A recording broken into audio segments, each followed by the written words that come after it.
Hello, everyone, and welcome to UGA Sports Rumors versus Facts. I'm Blaine Gilmer here with Jed May and Trent Smallwood, and we are here to discuss Georgia football recruiting as always. But, guys, no more busy of a day, I guess, unless you count a signing day, than today with Georgia getting two commitments, one a flip in the class of 2023 in Roderick Robinson II, and then another in the class of 2024 with Sacovie White.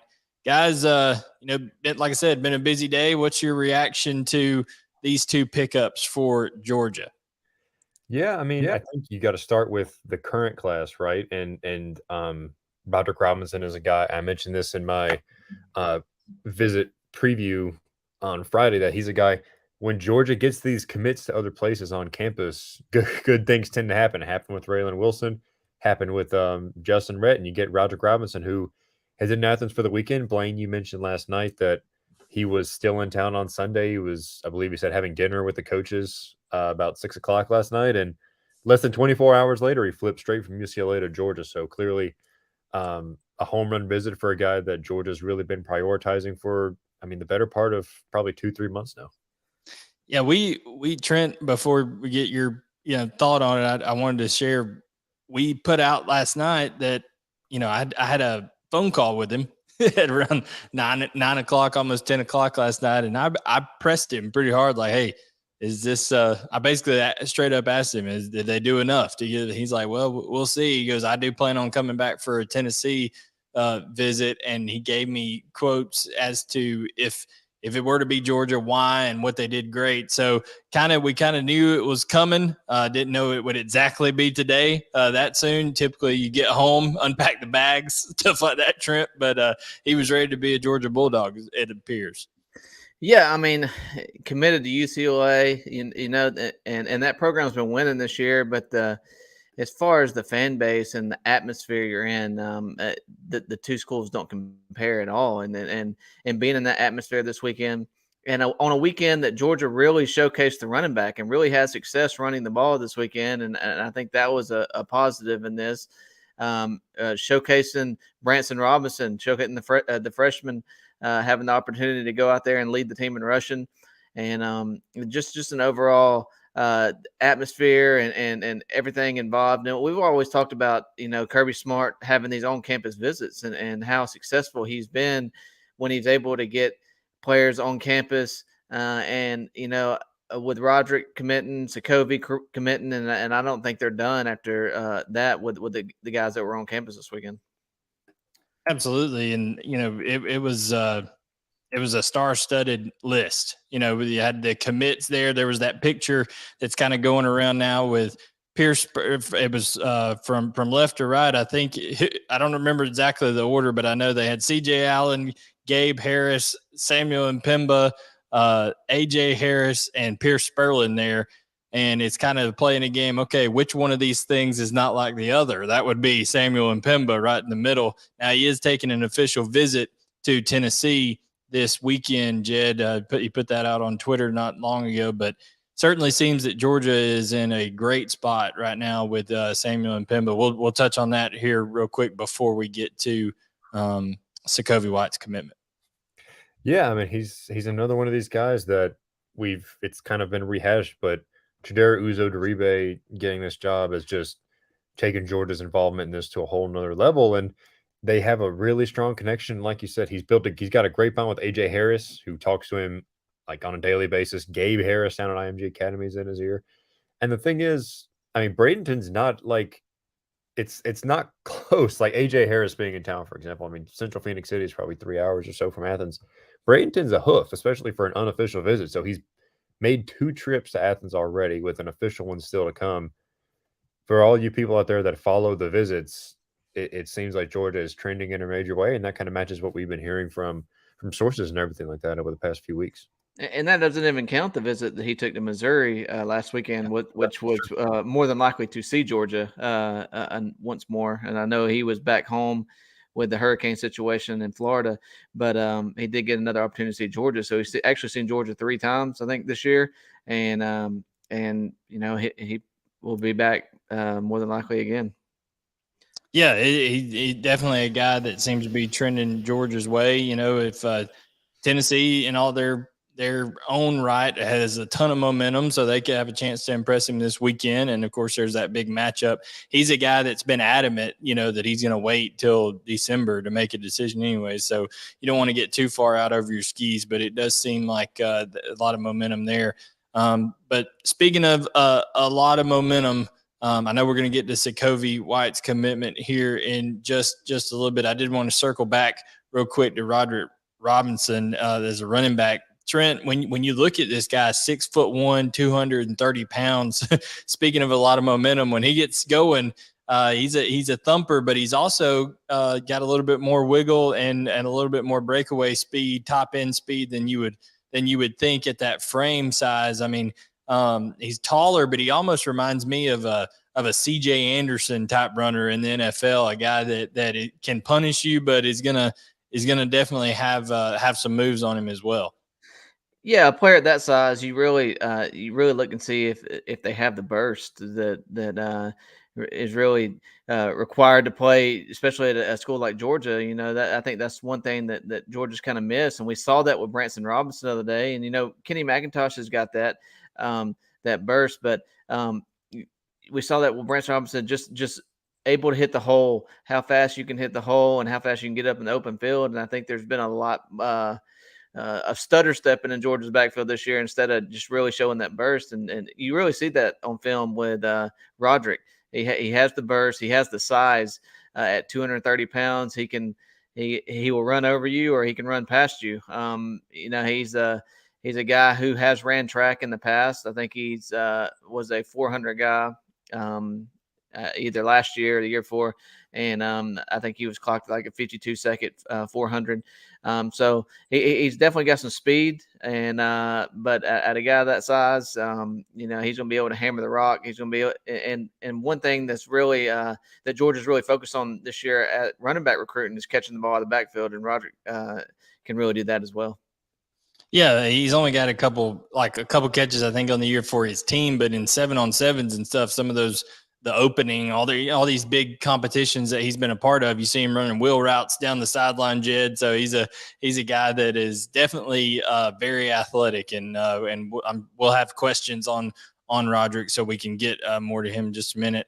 The guys, first, before we get to Sacovie White, let's talk quick about our sponsor here, Turner Woodensmith Insurance, in cooperation with Auto Owners Insurance. Guys, when it comes to insurance, you want an established agency and somebody who has good policy providers like Auto Owners Insurance, life, home, car, business. They've got you taken care on all of it. So make sure to visit, and it's in the description of this video, twsinsurance.com or auto-owners.com to see what either one of those the agency and the provider are all about. Like I said, both have been in business for well over 100 years now, so they definitely know what they're doing and can take care of your specific insurance needs, and they help us out here on UGA Sports Rumors versus Facts. So appreciate those guys.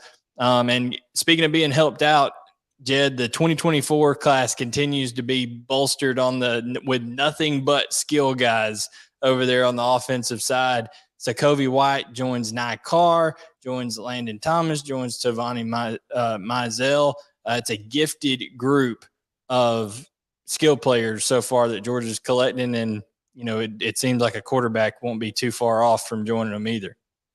Right. Yeah. Sacovie White is a guy that has really impressed me. I've seen him kind of cross paths with him several times at 7-on-7s, and he's been at rivals camps as well. He's a guy that he's not the tallest in the world. I mean, he's definitely not 6 foot. He's probably closer to 5'10", but he attacks the ball so well in the air. He high points it. He's got great hands. He plays both ways for Cass High School, so he's got I wouldn't necessarily say he's raw, but he can definitely has room to grow as a receiver, as a route runner, as a blocker, I'm sure, but definitely a very impressive athlete and a guy that Georgia got in on early. They started recruiting him earlier this year. They offered him over the summer after a 7-on-7 in Athens, and training some messages with him today. That early belief from Georgia and Brian McClendon, those guys, that meant a lot. Georgia was his first. I can't remember what offers he had when Georgia offered, but Georgia was definitely the first really big offer he got. So that belief, the home state school, all that kind of stuff, has got them. It's now 4 Rivals 250 skill players in that 2024 class already. And like you said, Blaine, they're in pursuit of some of these quarterbacks as well. Yeah, when you get Will Muschamp, running across the field to come talk to you at a camp type setting, Muschamp, whenever he puts it into another gear, now he's risking popping a hammy or something going over there. So when he's running over there to talk to a guy to get him to get their information and stuff, then it's getting serious. But for real, Sacovie White is an electric player. He's someone inside the state of Georgia that, Trent, that's always important to keep those playmakers at home. We've got a question here from Rhett Womack. He's asking about Zion too.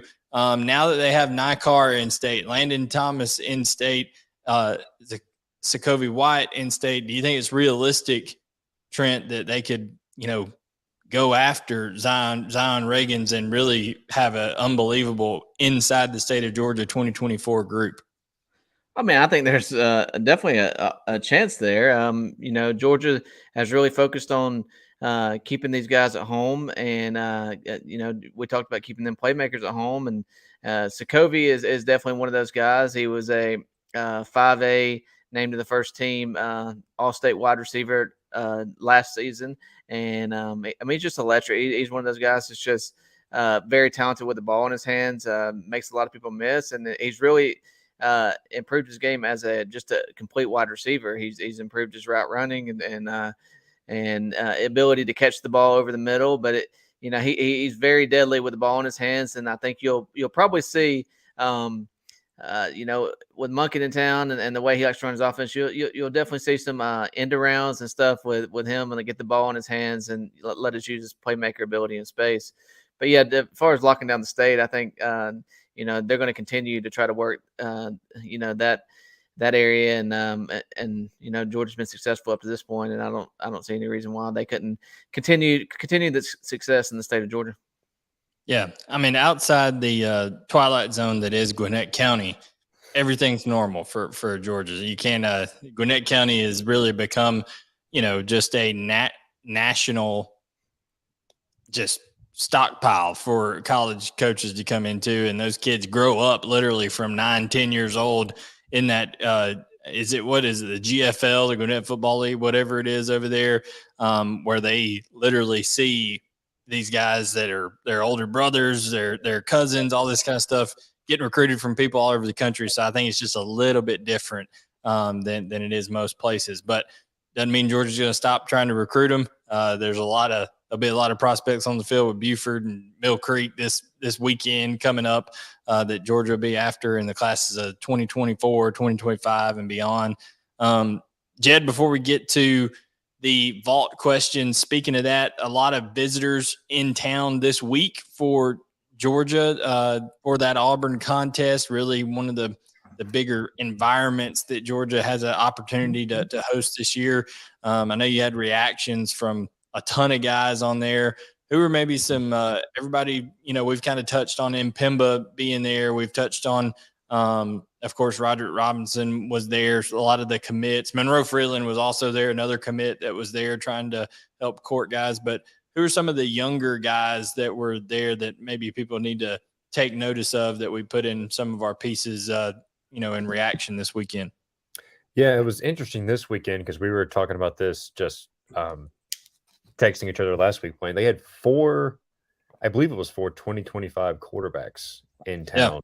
This weekend, there's Antoine Hill, who everyone knows, out of Warner Robins, nephew of Trey Hill. There was Stone Saunders, who I believe is from Pennsylvania, has a Georgia offer. TJ Wilcox was in town, and Ryan Montgomery, of course, was in town. So I don't believe Wilcox has a Georgia offer, but that's 3 guys, 3 highly touted quarterbacks, all with Georgia offers, all 3 classes down the line, all in town on the same weekend. So they got to see Georgia's offense up close. And talking to Stone Saunders a little bit, he said he feels like Georgia's offense is a good fit for him. It would be an easy transition from high school for him, he thinks. So definitely interesting to see that much quarterback talent in town at the same time, especially when you've got Jaden Davis in town as well, a guy that obviously his decision in 24 could affect what these guys are kind of thinking in 25. Trent, I mean, having 4 2025 quarterbacks all there on the same day, I think that sends a message to guys being like, listen, we don't worry about playing this game. Like, we want people to come in and see what Georgia's all about, and they're gonna try to just treat everybody the same and be open about where they stand with stuff. But I mean, that's a little bit different approach than some people take. That some people like to spread those younger quarterbacks out and not have them all there on the same day. Yeah, and it's kind of similar to this 24 class. They've been evaluating the 24 class. They'll continue to evaluate the 25 class. I know there's been a couple key names out there. Hill is the one that everybody knows, but coming into this 24 class, there was Julian saying that everybody was talking about. And now new names that kind of emerged there with Jaden Davis. So I like it. Georgia's going to continue to evaluate these guys, but why not bring them in and show them. Georgia's only got two big home games this season with Auburn this past weekend and then Tennessee coming up first weekend in November. So bring them in, let them see what the atmosphere is all about, and the evaluation and stuff will continue to take place. And I don't expect one of those guys to jump on board right the second. So bring them in and show them what Athens is all about. Yeah, now that in the 2025 class, I agree with you. 2024, I mean, it could get changed here in a hurry. Yeah. We all know that Ryan Puglisi. We did a exclusive video interview with him and his coach here on the channel. So make sure you subscribe and turn on notifications so you get stuff like that. But he's coming in for the Vanderbilt game this weekend, and really the reason he had to come to this one is just because they play on a lot of Saturdays up from where he's from at Avon Farms up there in Connecticut. So, the schedule really didn't allow, but this was the game that he's coming to. This is the only visit he really has planned this fall. And we know that Georgia's got tremendous interest in him. He's got tremendous interest in Georgia. So I wouldn't be shocked if Puglisi ends up becoming part of the class sooner rather than later. I just don't know if Georgia can. Jed, I don't know if Georgia can afford to play the waiting game again with a guy like a Jaden Davis or a Julian saying, especially given what happened in 2023 with Arch Manning. Yeah, and we talked about it while the Manning recruitment was unfolding. Trent, I remember you saying it specifically. Georgia's putting all their eggs in the Arch Manning basket, knowing if it misses on him, things are fine in the quarterback room. That's not the case if you miss on one of these top tier guys in 24. Now, whether it's Julian Sayin, where things have kind of cooled off a little bit with him, whether it's Jaden Davis, Puglisi, even somebody else that could end up coming on the radar, they've got to get their guy right sooner at some point. And when you talk about quarterbacks and they're the linchpins of a lot of these classes, now it's kind of getting to be that time for the 24 guys, because now it gives them a full year to start recruiting some of these other guys to join them. So yeah, with Puglisi coming in this weekend, that's definitely kind of the big visitor to watch, I would say, especially for a game like Vanderbilt, where it might be an opportunity to bring a lot of younger prospects in. Yeah, absolutely. They had a lot of skill guys. We had a question on here as well, both offensive and defensive skill. Like Sammy Brown was there. He had to leave at halftime to go attend a wedding, and that's a whole nother thing when you talk about fall weddings and what kind of psychopaths put those out there. That's crazy. But he had to go attend one of those. Had some in-state tight ends, receiver Ethan Barber from Alpharetta was there. I believe also a receiver from Alpharetta. There was some several prospects from Collins Hill. I saw some from Gainesville there. So Georgia really utilized that environment to bring some of the more reputable high school programs and their prospects in, Trent. Yeah, and that wedding, that had to do with babies as well. Having babies around National Signing Day. I don't know who's doing that, but but yeah, Georgia took this opportunity. They had a big opportunity. They knew that it's going to be a 3:30 game. Having the fans are going to be in their seats early. Stadium's going to be loud, and they used this as an opportunity to kind of. It's all about that. If you talk to any of these prospects, they're going to say it's the best visit they've been on. It's all about that first impression, kind of setting the standard of what it's like or what it's like to be recruited. And when it comes down the line, that'll always be on their mind, that visit to Georgia for the Auburn game. That kind of sets the standard in their recruitment. So it was good to get all these guys on campus and, move on and continue evaluating. But it was a big step forward with recruiting this 25 and beyond class. Yeah, one other guy that I wanted to talk about, or actually two more guys. Jed, you put a note out on him on the board. Amari Jefferson, he's not an in-state guy, but he's from Baylor School, which is the school that Will Muschamp's son is the quarterback at out of Chattanooga, Tennessee. And Amari Jefferson is an athlete, the class of 2024 that Will Muschamp and Kirby Smart both spent a lot of time with after on this visit. Yeah, and it's interesting. I've been trading some messages with him today and yesterday, and he said he spent a lot of time with Muschamp on this visit, like you just mentioned, Blaine. But it's interesting because he's got the relationship with Muschamp from Muschamp's son being at the Baylor School. But he said Georgia actually sees him as like an inside slot receiver type if he ends up in Athens. But they kind of outlined, okay, this is how we see you being used and all that kind of stuff while in Athens over this weekend. So, yeah, he's a guy that's, I believe he's a 3-star on Rivals, I think, if I remember right. So another one of these lower rated guys, but that the Georgia staff has gotten in on. And Will Muschamp has, of course, probably seen him up close in practice a handful of times being up at the Baylor School. And, yeah, definitely a name to keep an eye on in the 24. Oh, sure. And by the way, he's committed to Tennessee to play baseball. So he's a good athlete. And, we'll see which direction he wants to go in. Is all of his stuff on Twitter right now and everything is all football. Don't know if that's an indication of just, hey, this is the sport I'm in, or if he sees football maybe as being more of his future. But certainly Tennessee, a terrific baseball program. So if he's able to commit to them at an early age, then, he's a heck of a baseball player as well. Overall talented guy. Another guy that wanted to talk about that just received an offer, and then we're going to get to vault question. Caleb Cunningham, 2025 wide receiver. He just tweeted out not long ago that he received an offer after a discussion with Dale McGee. Jed, I know you talked to Caleb a little bit as well. Yeah, he's a guy from, I believe it's Mississippi. He's the number, and I did not expect for him to get an offer because I don't have his profile put up in front of me, but he's like, I believe he's a top 20 guy in the 25 class in our first edition of the Rivals 100 that's come out. And something interesting that he mentioned when talking to him, I asked him what stands out about the Georgia offense, and he said the receivers block for the running backs all the time. And I said, so blocking is not a positive. He's like, no, I love that. I love blocking. So obviously, with what Georgia does and all, the guys that are recruiting and everything, that's going to Kirby Smart and Todd Monken and Brian McClendon are going to love to hear that. So definitely a guy to watch. I believe he had offers from Ole Miss, Mississippi State. Is still obviously pretty early in his recruitment. So Georgia getting in early, and like you just mentioned, Trent, having that first impression with the visit this weekend. He didn't get to spend a ton of time with the coaches because they got in late from Mississippi and then had to drive back home because his mother had to work and his dad's a preacher. So obviously kids raised in a pretty good family, but definitely got to watch, and those relationships are going to continue being built by the coaching staff for sure.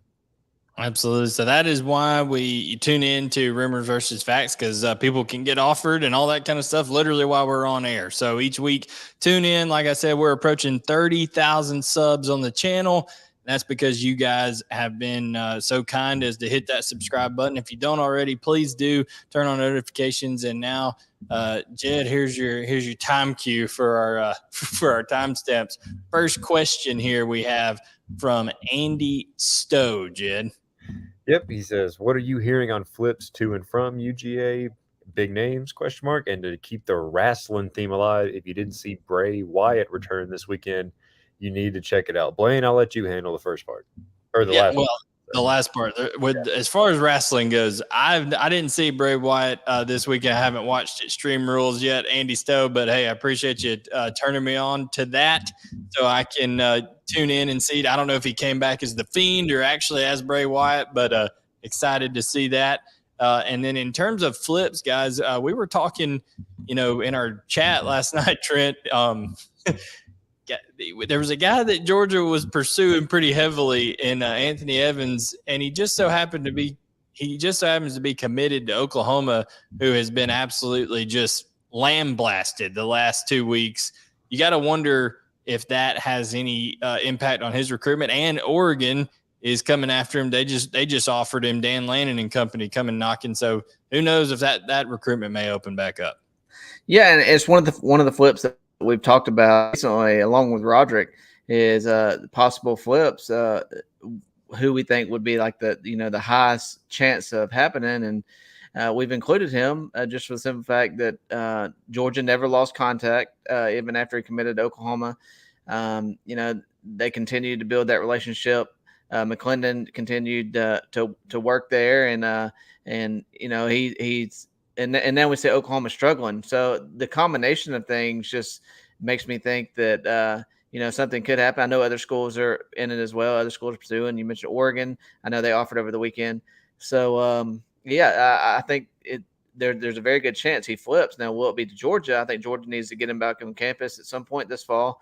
And he has been to Athens. He is familiar with Athens, and that is that's a good thing in this recruitment when he's committed elsewhere. But I think if Georgia can get him back on campus and continue to work that relationship, they have a good opportunity for a flip there. So, Jed, go ahead and tell us when Arch Manning's going to flip, so we can go ahead and get that out of the way. Let's see. Today's the 10th, so I would say 3 weeks from now. Yeah, I mean, any other names? Trying to think. Roderick Robinson's been the one we've talked about every time this question gets asked, and obviously that has happened now. Trying to think off the top of my head. I mean, it really seems like I think offensive line is an area that you could see, but I think it could be multiple guys. Because look what happens. Yeah. Look what happens with Texas A&M. I know Texas A&M played Alabama tough, but listen, Alabama didn't have Bryce Young, and we all know that Alabama is not Alabama without Bryce Young. So here's the thing: Texas A&M still has a very tough slate left in this schedule. What happens if they go off and lose 3 or 4 more games here in the last 6 or something along those lines? Because I'll tell you, if it weren't for turnovers, Haynes King and that Texas A&M offense just does not look good. Is there a chance that Georgia's able to get back in things with a TJ Shanahan? Possibly. I'm guaranteed he's not a guy that they've stopped being in contact with. Chase Passon as well committed at Texas A&M, a guy that had Georgia in his top 5 or something, visited Athens. That's another guy. And that's the thing, like, we've kind of reached the stage now where team performance and all that kind of stuff is really starting to play a role. Blaine, you just mentioned Oklahoma, Texas A&M, all these other schools. That's when you start to get these flip things really start maybe coming into focus over these next few weeks as seasons really start to shape up. Texas A&M, if they lose a couple more games, once November and early December comes around, then you get these guys really start thinking, man, do I really want to – is this the program I want to spend the next 3 or 4 years in? Yeah, I mean, also, Trent, I think we'd be remiss not to mention that I don't think Georgia has given up on either Justice Haynes or Caleb Downs. I don't think the likelihood of those guys, I wouldn't give it better than a probably less than 50% chance of either one of them flipping. But I know that even with Roderick Robinson on board, Georgia wants to bring in 2 running backs probably in this class in all likelihood. And Justice Haynes is kind of the first one that you think of. Yeah, and Justice Haynes has been, kind of their number one guy since day one. Even when he committed to Alabama, that pursuit never stopped. I talked to him after his opening game this season. He talked about his relationship with Dell McGee, and he continues to talk to Dell McGee a couple times a week. And so I don't think the recruitment's necessarily going to stop there. Like you said, the likelihood of that happening is not great. Alabama's kind of started using their running backs. They kind of been forced into using their running backs with the injury of Young, and they've really been able to showcase, a few of those backs, particularly Gibbs, over the past couple of weeks. So, I think Georgia's going to continue to pursue there all the way up until signing day. But Georgia's going to take 2 backs, and they'll continue to evaluate the position as they did Roderick, and plan to take 1 more. Absolutely. Jed, we got our second question here. From OU Herschel Walker, with Georgia having 3 receiver commits in the 23 class, do you see any more movement there? And then in an actual street fight, who would have the best chance against Goldberg besides Roy D. Mercer? Yeah, I love the Roy D. Mercer reference. I used to love to listen to some of that stuff. Goldberg, I don't know, Trent, how good Goldberg would be in a street fight. I think he's more of a I don't know. Goldberg is more of a just straight mauler, like right there. I think football was more of his deal. I don't know about all that, but in terms of the Georgia having 3 wide receiver commits in this class, I don't know that. Obviously, we've all said for a long time that 4 would be the ideal number that Georgia would like to have. But Trent, I think at this point they're very satisfied with the 3 that they do have on board, and wouldn't be opposed to maybe going the transfer portal route to bring in another. Yeah, I think there's going to be some guys in the transfer portal. I do think they would like to have 1 in this class, and but I think it'd have to be the right one. I don't think they're going to, stoop down and take a last minute flip from a guy that, just to fill the numbers. They'll look in the transfer portal for 1 if they need to. But guys like Anthony Harris and the guys that we've mentioned, they're definitely going to recruit till the end and see if they can get flips or who might come available late before signing day. But if they're not able to land 1, you'll see 1, maybe 2 receivers taken in the portal. Yeah, I mean, you're right. Anthony Evans definitely is one that you got to keep an eye on, as we talked about with the flips. Also on the flip front, I don't think that it's going to happen, but Lawson Lucky did take a trip to Alabama this past weekend. He was there on hand for that game. If let's say Lawson Lucky were to decide that he wanted to flip to the Crimson Tide, Georgia had Deuce Robinson on campus, not too long ago. And I don't think these 2 things are mutually exclusive. I think Deuce Robinson almost can be looked at as a type of a wide receiver almost, and he would probably fit that mold. I don't think it's out of the realm of possibility that Georgia is able to land him, especially if they're able to maybe get him back for that Tennessee game or something like that later in the year, which I know they'll probably push to do. Yeah, I think Deuce is of course Deuce is a take no matter what, but I think there's Georgia sits in a good spot for him, just coming off a game where he visited, utilizing the tight ends, and like you said, he could play the receiver position, and that's Georgia uses their especially Brock at the wide receiver position a lot, splitting them out. He does come down, and he's a good blocker as well. But Deuce is not like any tight end that Georgia has. He's we talked about it. He's the size of height wise as Darnell Washington, but he moves like a receiver, and he would be definitely a guy that would kind of be a hybrid guy that could split out and play some wide receiver. And Georgia's definitely in the mix there. I know he had another official visit this past weekend, I believe. I don't know where he went, but Georgia's definitely a name to watch because they made a big impact on his recruitment when he visited. Well, he'd be a lot like a Pierce Spurlin, Jed. Pierce Spurlin is that same kind of mold, more of a hybrid guy that really is an acrobatic type receiver out there, out wide at times. Yeah, and then Oscar Delp kind of a little bit in that role as well, and that's part of the game now. That's the tight end position, and that's, I think, Lawson Lucky. People are like, why is Georgia taking this guy? He's a 3-star, he's a 5.7 rivals rating or whatever, because he's more of that traditional tight end, right? He's a blocker. He will block your face off. He is a mauler. And teams still need those guys, especially Georgia with what they do in the run game and what they're doing this year with the perimeter passing game. How many times have we seen this year Brock Bowers and Darnell Washington leading the way for Kenny McIntosh or somebody on these jet sweeps and quick screens and all that stuff on the outside? So you need both, but yeah, it seems more and more of these guys that are the top rated guys, they're these hybrid types like Pierce and Delp and even Landon Thomas in 24. He moves extremely well for his size as well.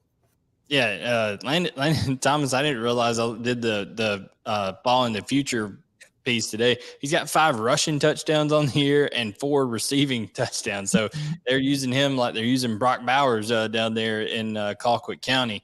Jed, we got our next question here from GDog09. Yeah, given that no receiver thus far has emerged as a true X with AD Mitchell out, I think it magnifies the importance to recruit that position well to open up more of the offense. Is Tyler Williams that guy? So when you say that guy, I mean, is he going to be used at X? That's what he has told us, that Ryan McClendon has, told him his intentions are we want to use you at X. That's what Brian McClendon has been telling Tyler Williams the whole time. Now they can move him around. Trent, he's shown the ability to make people miss in the open field and quick game for Lakeland this year. But I do think with that, his bigger body type and his ability to, high point the ball and stack guys with his frame and things like that the X position could be very well in good hands with Tyler Williams going forward if he's able to make that smooth transition from high school to college. Yeah, definitely. I've talked about it with AD going out. You really, and with Arian Smith being hurt early in the season, him just now getting acclimated back to the offense, you really didn't have anybody there with any, I guess, playing time in the past. I mean, you had a little bit from Jackson Meeks, then you have some freshmen playing, and I know Tyler's as a freshman coming in, but you really need a guy that can go up and you can count on. And Ladd McConkey is really he's a very good receiver, but he's kind of taking that go-to receiver, and he's not really that guy as a go-to receiver. He's really better, teamed up with AD Mitchell. And it was similar to the way Jermaine Burton was more effective when he had George Pickens out wide. They just make each other more effective, and they really haven't had a guy stand up. And Tyler Williams could definitely be that guy on that side. Yeah, no doubt. I think he brings that size that McClendon is looking for, and you got to have that. You got to have that balance. You got to have your guys that are bigger, that more down the field type threats because of their body position, and then also the guys that can do it because of the speed as well. All right, Jed, got another question here from KDSJ 1869. Yep, nice year, 1869. Everyone give the percentage of the likelihood you think for each recruit to commit to Georgia. James Smith and Quay Rusaw, Jordan Hall, David Hobbs, Damon Wilson, and Samuel Mhimba. All right, so we'll do this rapid fire. I'll say we'll use Smith and Rusaw as a package deal like he did because they're adamant. I usually don't believe in package deals, but they're adamant that they're going to the same place. So just give me a number. We can go back and explain later, but Smith and Rusaw, what's your percentage? 25. Yeah, I was thinking more 30, 25, 30. Yeah, I think it's I think there's 3 or 4 teams still in the hunt for him, so I would say around high 20, low 30% there. Jordan Hall, 70%. I'll go 60 just because when I spoke with him on the phone yesterday, he was very, very he had a lot of great things to say about Florida, kind of unprompted. So Florida, I think, has made up a lot of ground there. I might have jumped the gun a little bit on the vault, saying Florida might have an edge, but that's my own fault. But yeah, I think Florida, it's a Georgia-Florida battle, I think, and Florida's made up a lot of ground. Georgia might still have a slight edge, but that's one where it's going to go all the way to signing day, especially depending on how his official visit to Athens shakes out. He's not sure if it's going to be for Tennessee or in December, so that one's going to keep going for a while. Yeah, I think in somewhere in that 65-70% range, which is a really, really as high as you can get at this point when there's still some visits and stuff to be taken out there. David Hobbs, Jed. I'll go 40, just because I think Tennessee is really in there, Ohio State, Alabama. There's still a lot of moving parts in that recruitment, I guess. He's coming to town for the Tennessee game for his officials, so we'll have a better gauge of things after then. But Georgia's very much a player, don't get me wrong. Yeah, I would say and maybe even touch lower. Just in fact, there's multiple teams. And this is not like a 2-team battle or whatever. This is 3 or 4 teams still in the mix. So I would. Yeah, I think they're on par with a bunch of or most of the other teams that are in the mix, but there's not really a favorite at this point. Mm-hmm. Yeah, I think that 25-30% range is where I'd be at as well. Damon Wilson, I'll start off with him. I'm gonna give Georgia a 51% chance because I think it's a real tight race between Georgia and Ohio State at this point. Talked to some prospects who happen to be around Wilson and were in conversation with him and stuff like that, and also some sources close to the recruitment itself. And it seems to be becoming quite clear that Georgia and Ohio State are kind of running neck and neck at this point. What do you guys think about Damon Wilson? Yeah, I'll go opposite you, Blaine, and say 49% just because. But yeah, it seems like it's a Georgia and Ohio State battle. Well, the one thing I'm curious about, I wonder, say Samuel and Pimba were to jump on board sooner rather than later, does that affect Wilson in a good way or a negative way? Does he say, hey, I'm gonna go join this collection of elite talent, or does he say, hey, I would be more of the guy at Ohio State as far as ed recruiting goes? So interesting situation to watch there. But yeah, it's another 2-team race that seems like it's going to go down to the end. Yeah, and I think with him being on campus with Mapimba this weekend, I think he got a good idea of where Mapimba stands in his recruitment.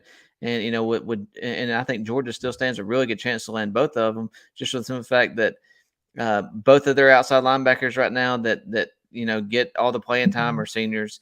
Nobody's really stood up and took charge of, as far as the underclassmen is kind of solidifying their role as being that next guy to kind of take that surge. And it could be a freshman to come in, and I think that's what they're selling is being that next talented duo of speed rushers that maybe first round picks one day that Georgia had up on their board when they were coming through the dog walk yesterday that you were talking about, Jet. So I think I would say 51-52%. I think it's still a dog fight. It's going to be a dog fight for the next couple of months, but Georgia stands a really good chance to land him.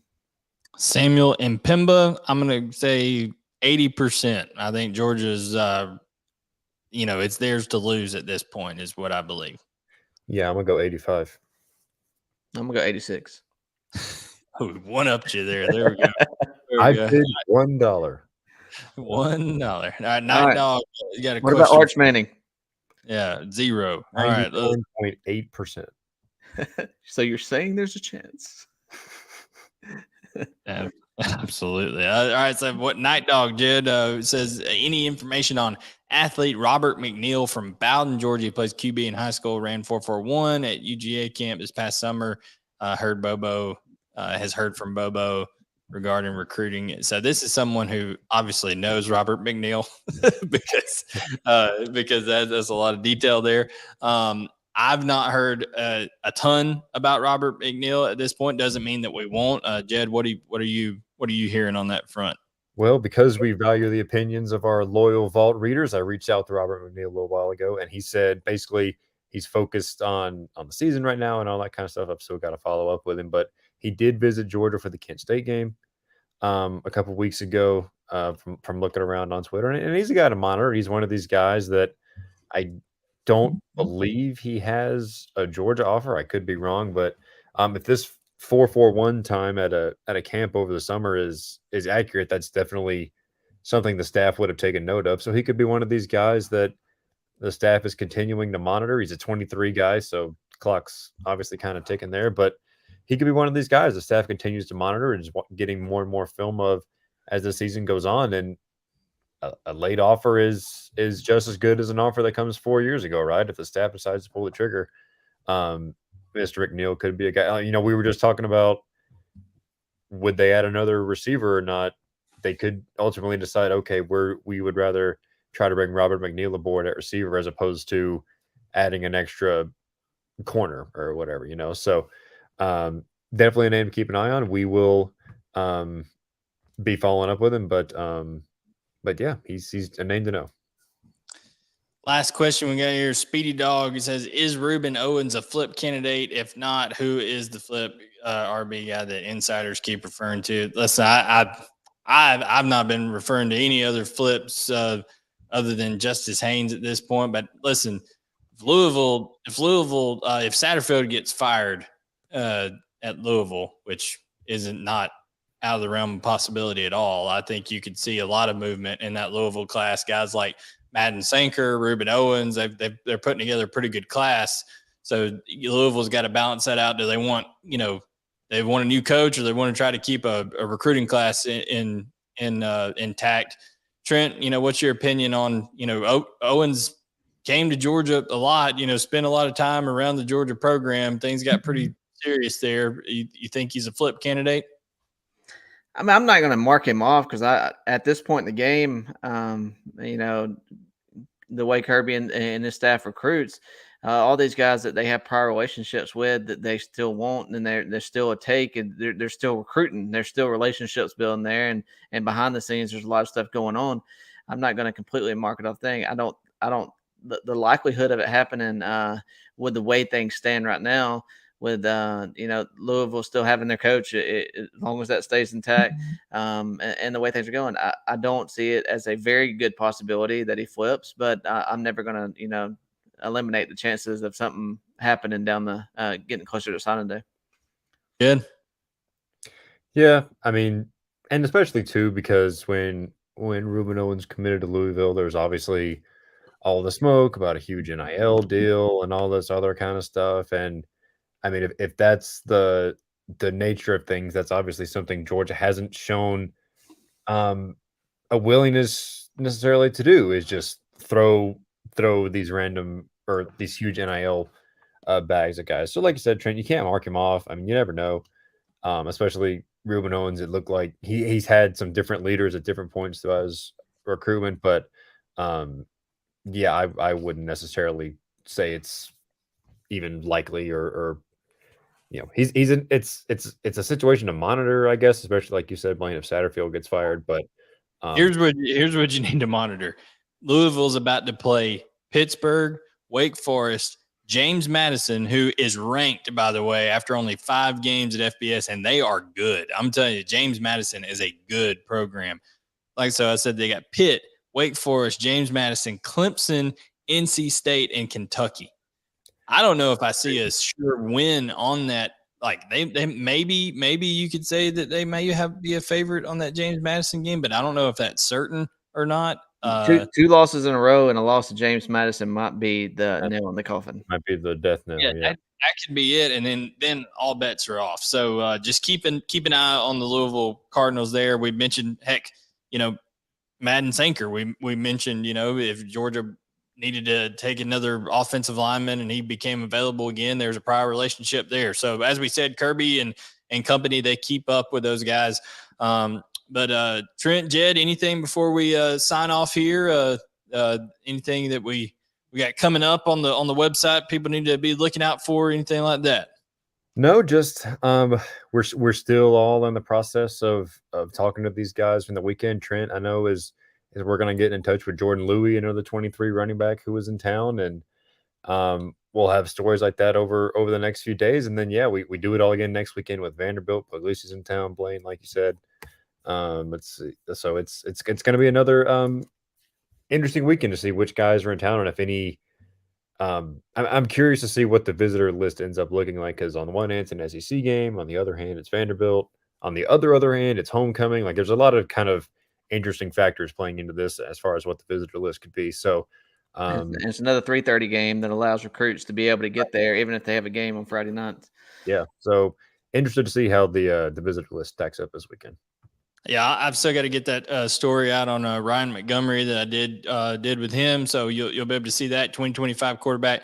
Listen, a lot of people like to say, "Oh, well, he's going to Ohio State." I'm telling you, yes, his brother is going to Ohio State, but I'm telling you, Georgia is very much in this thing with Ryan Montgomery, and I'll have all those quotes there coming out tomorrow with that. So for Jed May and Trent Smallwood, I am Blaine Gilmer. Make sure, guys, that you support, if you're needing good insurance, you support Turner, Wood, and Smith, the insurance agency out of Gainesville, Georgia, and they have great policy providers like Auto Owner Insurance. They present rumors versus facts here. Their links are in the description, twsinsurance.com, auto-owners.com. Appreciate those guys, and we appreciate you for tuning in. Subscribe, turn on notifications, and we will catch you next Monday for another edition of UGA Sports Rumors versus Facts.